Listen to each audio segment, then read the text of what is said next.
She successfully transitioned from a consultant to a product manager within 8 months during the pandemic. So let's learn how exactly she made it happen.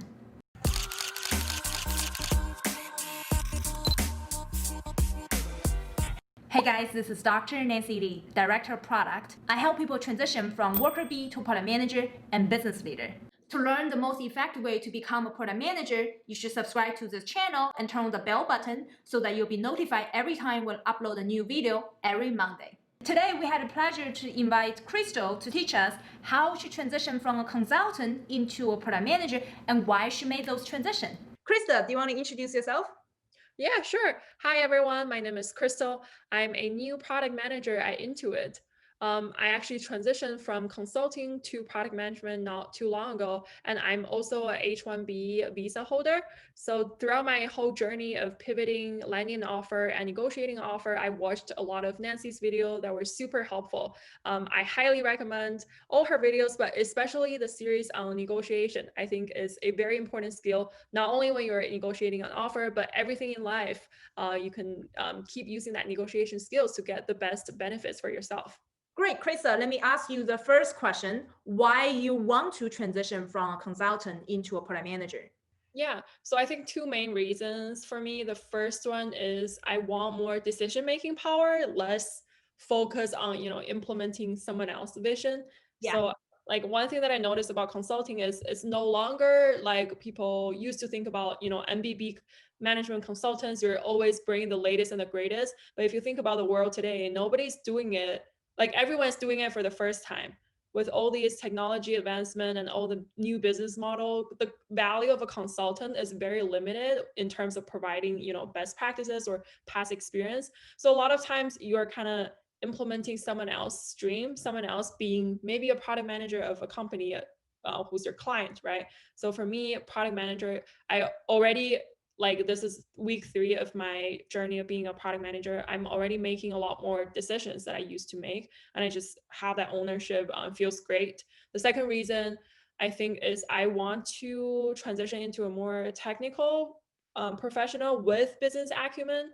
And then being a consultant, I'm more still focusing on the business side without really into learning and going into those technical skills. Mhm. Awesome. Yeah, which is also one of the reasons myself become a product manager and also the decision-making power, as we discussed. Mhm. So when you transition from a consultant to a product manager, what do you think is the best practice, best advice you can offer to my audience? Yeah, the first one is being patient, I guess. It's definitely not an easy transition, especially for someone who are not looking for like an entry level product manager job. It's really difficult when you don't have that prior experience. So be patient is key. You really want to find something that's a great fit for you. The second one is designing a roadmap. So similar to how you design a roadmap for a product, you look at yourself as a product and design a roadmap, right? Let's say if my end goal is I want to become a product manager for, I don't know, a social media app. But then today I'm a finance or technology consultant. You just have to think about how many steps in between do you have to go through to get to that end goal. So don't think about getting straight to the end goal, but think about, oh, maybe first I get into management for a B2C company. And then the next step will be maybe go to a social media company. And then the third step is, being the product manager for that specific product or feature or team for a specific company. So then if you have a roadmap for yourself, you can take yourself one step at a time instead of just navigating and getting a bunch of rejections and don't know where to go. So that's kind of my approach too, is to really evaluate myself, setting up a roadmap for myself, and then go for the next step, and then next step further later. Yeah. Awesome. Would you mind to tell us how you design your path to Intuit? As an example, is it by accident? I know you also got multiple product manager offers yourself. So Yeah. what stepping stone did you do to get here? Yeah. So a little background, I was a consultant focusing on finance. So I know my industry is agnostic, however, my function is in finance. Eventually, I want to become a product manager for a tech product. I want to be on more like B2B or like enterprise serving side. So my stepping stone, I was thinking I can become a product manager for like an enterprise like finance user, so more focusing on the back end, finance infrastructure, data, um, enterprise systems, and then maybe I go from there to like a non-finance role, still within product management, and then eventually go to like a B2B company becoming a product manager for their software or system. So that's kind of my, I guess, 3-step process. The reason why I chose Intuit, it's a lot of other reasons, but the main thing is it really fits into my career trajectory. And my current role is no longer focusing on finance, but it's focusing on legal compliance and also robotic automation.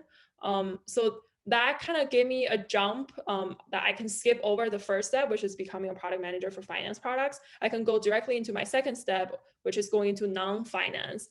And I think that's really important to complete a whole picture for myself, because I already have a ton of experience just focusing on finance. But now if I can make my first jump into something that's not finance related, then I'm opening myself up for more opportunities. Very exciting and engaging for all of us. Let me ask you one final question. What's your entire timeline, right? How long took you to getting ready and interview and get an offer? Yeah, the actual interview process, I would say it's probably like 8 months, 8 to 9 months. But that also includes the COVID-19. I was actually already interviewing with Intuit in March, I think, but their job got canceled because of COVID. And I also had some visa issues. So then I have a few months that I couldn't really do anything until like I get my H-1B or whatever sorted out. So it's definitely longer than most people, but that's going back to my first point. I had time where I was so desperate that I just really feel like I could take anything as long as it's a product manager title. But I'm glad that I didn't do that, and I had the patience to land at this perfect position that I really enjoy and is a great fit for me. But yeah, 8 months. But I would say the actual experience of me realizing that I want to go into product, preparing myself, taking classes, and even while I was still a consultant, looking for projects where it's as close to product manager role as possible, so I can like have these stories to tell during my interview. Like that's a even longer process, probably like a year or a year and a half, that I'm consciously planning my next step and consciously doing things to prepare myself.